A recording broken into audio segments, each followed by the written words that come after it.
All right, for angles, there are two different ways to measure angles. Okay, probably the most familiar way to measure angles is with degrees, for which the symbol is a little circle like that, a superscript circle. The other, better way to measure angles is with what's called radians, which doesn't actually have a unit. It's technically unitless. I'll get back to that. Unitless. It's a unitless measurement. But these are two ways to measure angles. The degree measure is much more common in everyday life, and it's probably more common in applications like in engineering and that sort of thing. Radian measurement is much more common in mathematics, and it's more convenient for mathematics. So you'll see radians more commonly in sort of math-heavy fields like physics, and perhaps also in engineering for certain applications for sure. And actually, for calculus, radian measurement is especially important. So you have to be familiar with both of these types of measurement for angles. So first of all, let's talk about degrees.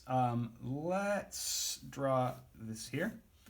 All right, so as I kind of reminded you in the previous video, a 90-degree angle is a right angle. So if this is your x-axis and your y-axis, a 90-degree angle in standard position would look like that. It measures from the x-axis to the y-axis because they are arranged at right angles. They're perpendicular to each other, right? A 180-degree angle is double that. So 180 degrees measures from the positive x-axis over to the negative x-axis. A 180-degree angle essentially forms a straight line. But you can have angles, you can have any angle measurement you want. You can have positive, negative, as big as you'd like. So you can actually measure all the way around and keep going past 180 and call that, if you add 90 again, you get 270 degrees. So that a 270-degree angle goes all the way around like that. It's actually, a 270-degree angle is what we call coterminal with negative 90 degrees. Let me draw negative 90 degrees there as well, because they both terminate down here at the negative y-axis when in standard position.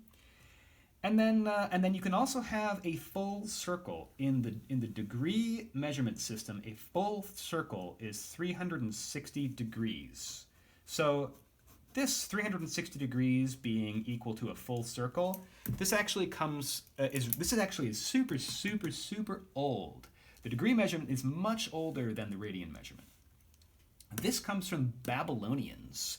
Babylonians had what is called a sexagesimal number system. You know how our number system is base 10, like, the decimal system? Decimal, because dec means 10, so decimal. Babylonians had a sexagesimal system, and sexagesimal means base 60.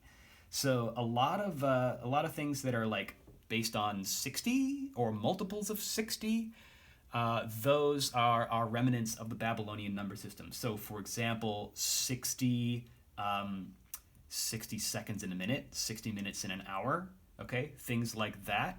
And 24 being a factor of 60, 24 hours in a day. All that time measurement stuff comes from the Babylonians, and as does this degree measurement. So you can blame them for all the nasty conversions we have to do. So that's degree measurement. Let's zoom in on the first 90 degrees and just highlight a couple of important angles, which would terminate in the first quadrant here. If you take 90 degrees and cut it in half, then you have 45 degrees. That's half of 90. Right? So 45 degrees is an important angle that we'll work with. It's like 1/8 of a full circle. Some other important angles, and I'm going to switch colors here just for distinguishing between things. Another important thing to do is to take your 90-degree angle and split it into thirds. So you get 30 and 60 and 90, and 30 and 60 and 90 are going to be about like here. So that's 30 degrees, and then let's see, that would be your 60 degrees. So 30, 60, 90 is splitting this angle into thirds. Those are the really important ones, and so that's it. I think I'll leave it at that. So let's talk now about radians. I've left a lot more space here for radians because they're a little bit more complicated. Let's draw a circle. I'm going to draw a circle centered at the origin. Okay. Now, color. Let's use purple. So here's our here is our initial side, right? Now that distance right there is the radius. That's the radius of our circle.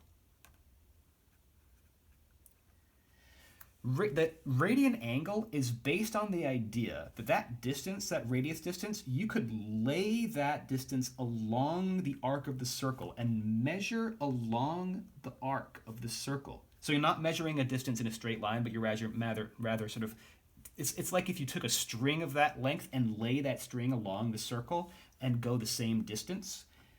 That distance, if you measure one radius distance along the circle, so I'm going to label that with radius as well. Then, if you terminate your angle, if you take a point on the circle that you know, at the end of that distance, and then you make a ray going out from the center of the circle, like that, that angle right there is 1 radian. And when you're talking about radians, we sometimes use the abbreviation rad for radians. Okay, it basically is like, you know, the angle formed at the center of the circle when the distance along the circle is equal to 1 radius length. Okay, that's what defines 1 radian. So then, if we take that same radius length here, and we put more copies of that radius length along the circle, let's see what happens. I'm just going to kind of roughly approximate what's going to happen here. So there's 1 radian, so that's 1. Here's a second radian. Oh, hang on, let's actually put these at the ends, at terminals. So it's 1 radian, there's 2 radians, here's 3 radians. Let's see, the next one's going to terminate about there. There's 4. And then we're going to stop over here somewhere. There's 5. And the last one will stop about there somewhere. There's 6. So the total number of radians in a full circle is a sort of a weird number. This is approximately 0.28 radians, but not exactly, because in fact, if you measure 6 radians around the circle and then go a little further, actually, that distance there is an irrational number. And this idea of radians here all relates to the number pi. So pi is another Greek letter, and it is not used as a variable like the other ones we were talking about earlier in the last video, alpha, beta, gamma, etc. Pi is rarely ever used as a variable. Pi is reserved to represent a specific constant, which is equal to 3.1415926. I don't actually remember that many digits of pi, but that's as much as I remember. It goes on forever and it never repeats itself. Very famous number. It's an irrational number. It's also a transcendental number, so it's not the zero of any polynomial with integer coefficients. I told you about that stuff once the other day. So this is equal to actually the number of diameter lengths, not radius lengths, but technically the number of diameter lengths that fit around a circle. So what that means is that a full circle in radians, because a radius is half of a diameter, if there's pi diameter lengths, cut that in half, or rather cut that in half to get the radius length, and then the number of them is going to be 2 pi. And 2 pi, if you double this 3.14, you get 6.28, which is why this leftover amount here is 2/8. So this is 6.28 ... radians measuring around a full circle. So that is the thing you need to remember about radian measures, is a full circle is 2 pi. So let's put another measurement on here. Here is 0 radians, which is also going to be 0 is no angle at all. A full circle is 2 pi radians, so put that there as well. that means that half the circle is pi radians, and then that would be here. A quarter circle, like a 90-degree angle, that's pi over 2 radians. And then down here, 3/4 of a circle is 3 pi over 2 radians. So we have those angles in radians. All right, let's do the same thing we did here and break this down into like smaller, into just the first 90 degrees. Okay, so like I said, I'm gonna draw the circle here actually.